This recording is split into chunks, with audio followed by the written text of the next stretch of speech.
আমাদের জলটা খাওয়ার উপযোগী নয়। বিডিও অফিসে আমি অ্যাপ্লিকেশান দিয়েছিলাম, ওখান থেকেই ঠিক করে আমাদের কল বসিয়ে দিয়ে গেছে। সেটার ইনফরমেশান শুধু এটুকুই যে আমাদের স্কুলে কল অ্যালটমেন্ট হয়েছে, বিডিও অফিস থেকে ফোন করে জানানো হয়েছে। আপনি কোনো প্রতিবাদ করেননি যে আপনার সামনে স্কুলে কল হচ্ছে, আপনার স্কুলে কল হচ্ছে, আপনি প্রতিবাদ কেন করবো? তো কল অবশ্যই হবে, আমি তো কলের জন্য বলেছিলাম। না এই জল উঠছে না তো? হ্যাঁ অবশ্যই জানিয়েছি, আমি ফোন করে জানিয়েছি ইঞ্জিনিয়ারকে যে জল উঠছে না। বললো লিখিত কি জানিয়েছেন যে জল উঠছে না এই বিষয়ে কোনো? আমরা বলেছি বারবার করে। মুখের কথা কি এখন হয়? হ্যাঁ হয়, বলেছি। মিস্ত্রি এসেও ছিল, আমাদের জল পাম্প করে দিয়ে গেছে, সারাই করে দিয়ে গেছে, জল পড়লো, তারপরে আবার হচ্ছে না। হ্যাঁ আবার 2-3 দিন পরে আবার জল বন্ধ হয়ে গেছে, আমরা আবার জানিয়েছি। স্কুলে এই সাধারণ মানুষদের অভিযোগ উঠছে যে এখানে বাথরুমেরও নাকি অসুবিধার ব্যাপার আছে, কি কতটা ইয়ে আছে, সহযোগিতা পাচ্ছেন এখানে? আমার কাছে কেউ এখনো এইসব নিয়ে লিখিত অভিযোগ দেয়নি কেউ, মানে গ্রামের লোক যে আপনাকে বলেছে, কিন্তু আমার কাছে কেউ লিখিত দেয়নি যে এইসব প্রবলেম ব্যাপারে। এই কলের নিয়েও আমার কাছে কেউ লিখিত কোনো অভিযোগ দেয়নি। আজকের অভিযোগ দিতে এসেছে হ্যাঁ কেউ লিখিত দেয়নি, আমি এটা বলেছি। আপনি বলছেন লিখিত দেয়নি, কিন্তু মুখের ভাষা যাচ্ছে, আপনি তাহলে মুখের ভাষায় কিভাবে স্কুলের কলটা ঠিক হয় বলে দাবি করছেন? মুখের ভাষায় নয়, আমি ইঞ্জিনিয়ারকে বলেছি, বিডিও অফিসকে জানিয়েছি। আমি মুখে জানালে কি হবে বলে দাবি করছেন? হতে পারে, আমি তো প্রথম তো বলবো যে। আচ্ছা ম্যাডাম, হ্যাঁ বলুন। আপনি তো দেখেছেন একটা সরু পাইপ দিয়ে কল 97,669 টাকা খরচ হয় বলে মনে হয় আপনার? আমার হাতে কোনো টাকার গল্প এখানে নেই। আপনি তো সই করেছেন। কে বলেছে আমি সই করেছি? আপনি সই করেননি? না। হেড ম্যাডামের নির্দেশ ছাড়া কল বসে যাচ্ছে স্কুলে?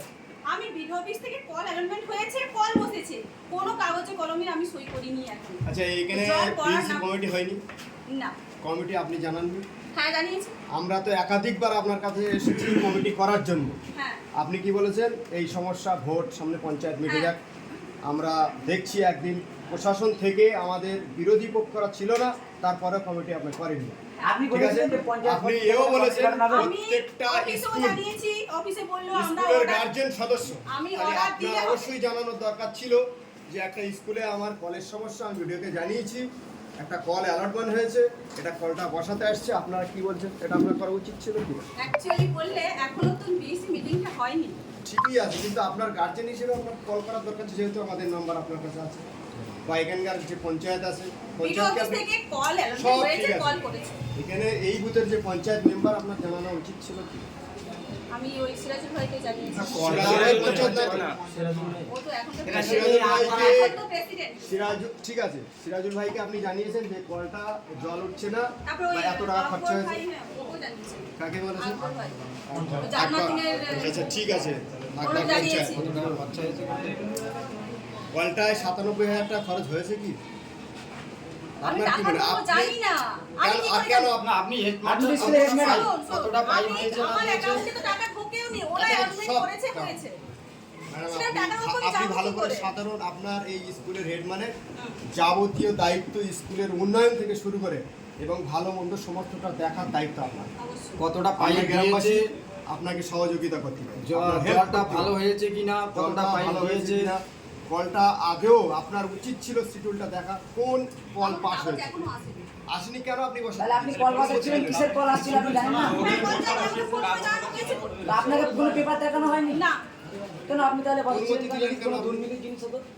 আর তখন আপনি তো ফার্স্ট টাইম আমাকে বিডিও অফিস থেকে তো জানিয়েছি, ইঞ্জিনিয়ার আপনি একজন শিক্ষিত ম্যাডাম হয়ে আপনি কিভাবে একটা শিডিউল ছাড়া এই স্কুলে কল বসাচ্ছেন বা কোনো যে দুর্নীতি চিহ্নিত ইঞ্জিনিয়ার করছেন? দায়িত্ব নিয়েছে, সে এসে দেখা করে গেছে। আপনি পেপার দেখবেন না? পেপার এখন দেয়নি আমাকে। আপনি কিভাবে কলটা বসাতে পারলেন? আপনি তো হেড ম্যাডাম, আপনি তো কোনো ইঞ্জিনিয়ার এসেছিল তো, আমাকে বিডিও অফিস থেকে জানানো হয়েছে। পেপার দেখেছিল আপনাকে? না। তাহলে আপনার কিভাবে অনুমতি দেওয়া বললেন উচিত নেই। ইঞ্জিনিয়ার সে? ইঞ্জিনিয়ার এসেছে, আমাকে ফোন করে জানিয়েছে।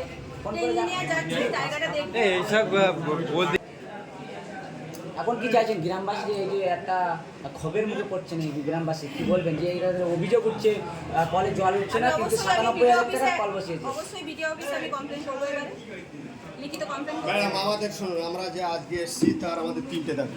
প্রথম নম্বর কথা হচ্ছে আপনি যে ইঞ্জিনিয়ার যে কাজ করিয়েছেন তাকে গ্রামে আনতে হবে, প্রথম দাবি আমাদের, ঠিক আছে।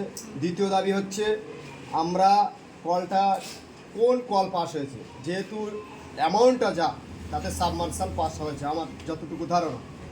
দ্বিতীয় নম্বর কথা হচ্ছে আপনি পঞ্চায়েতকে জানিয়েছেন, সেই পঞ্চায়েতের উপস্থিত থাকতে হবে। যেহেতু কলটা বসিয়েছে জলটিনি, এত টাকা খরচার পরেও যে সমস্যাটা আমাদের স্কুলে রয়ে গেছে, তাহলে তার বিরুদ্ধে আপনি কী স্টেপ নিয়েছেন? এই বিষয়ে আমরা 1 সপ্তাহ টাইম দিচ্ছি। আজকে হচ্ছে তোমার 2 তারিখ, আগামী সামনের 7 তারিখে আপনার কাছ থেকে আমরা রিপোর্ট চাই। আমরা গ্রামবাসী, আমি একটা এই স্কুলের গার্জেন, আমার মেয়ে এখানে পড়ে, তার সুবাদে আপনার কাছে এই প্রশ্ন আমার থাকা উচিত বলে মনে করি আমি।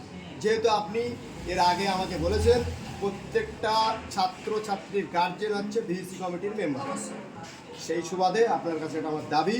আগামী 7 তারিখ আমরা আসবো, কি রিপোর্ট হয়েছে এটা আপনি আমাকে দেবেন, আমি জানতে চাচ্ছি। আমি গ্রামবাসী হিসেবে। যেগুলো বললেন সেটা আমাকে লিখে দিয়েছেন। অবশ্যই আপনি পেয়ে দেন, আমি লিখে দিই।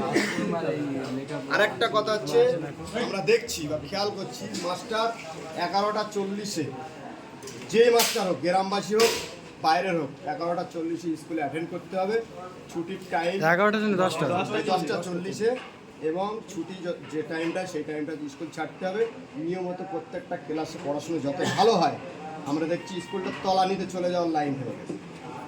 যাতে স্কুল যারা মানে বাইরে যা স্কুল আছে, প্রাইভেট লিমিটেড স্কুলগুলো, বাচ্চাগুলো যেন এখানে আনে, সে ব্যবস্থা আমরা দায়িত্ব নিচ্ছি।